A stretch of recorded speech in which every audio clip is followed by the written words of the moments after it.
Halo Sobat Mania, kembali lagi di BRC Official, ada kabar menarik nih mengenai pada pekan kelima, musim kompetisi 2024/2025, BRI Liga 1 mempertemukan dua tim elit.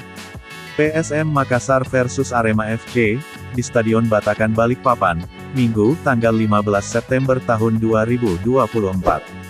Dilihat dari klasemen sementara, kedua tim, bagai langit dan bumi. PSM Makassar, berada di posisi kedua, dengan torehan 10 poin. Sedangkan Arema FC, terlempar ke posisi 13, dengan koleksi 3 poin.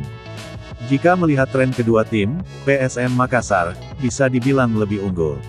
Pasukan Ramang, belum terkalahkan, selama 4 pertandingan awal. Hanya tim bertabur bintang, Persib Bandung, yang mampu menahan imbang, PSM Makassar. Sementara itu, Persis Solo, PSBS Biak, dan Dewa United, bisa ditaklukkan anak asuh Bernardo Tavares. Bisa saja Arema FC menjadi korban berikutnya. Lantaran tim yang berjuluk Singa Edan tersebut, belum bisa meraih kemenangan, selama 4 pertandingan beruntun. Sehingga, ada beban berat di pundak Ahmad Al-Farizi DKK. Selain itu, ada beberapa hal, yang membuat Arema FC, diprediksi sulit mengalahkan PSM Makassar, di Stadion Batakan, diantaranya yaitu 1. Macetnya produktivitas gol. Hanya mencetak 1 gol, dalam 4 pertandingan. Catatan itu, membuat Arema menjadi tim paling rendah, untuk urusan produktivitas gol saat ini. Mereka bersama Madura United, dan PSS Sleman, menjadi yang saat ini kesulitan membobol gawang lawan. Para pemain Arema, punya beberapa peluang mencetak gol, dalam 4 pertandingan sebelumnya. Namun, eksekusi bolanya tidak ada yang merobek gawang lawan.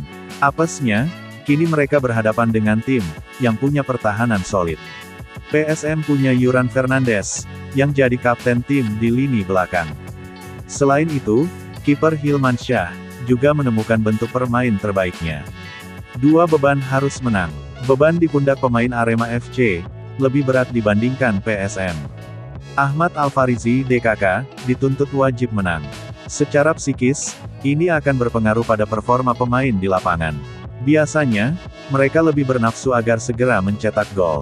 Itu akan membuat pemain kehilangan ketenangan. Padahal, pelatih tim Singo Edan, ingin anak buahnya lebih enjoy, saat menuntaskan peluang yang didapat. 3. Bergantung pada pemain asing.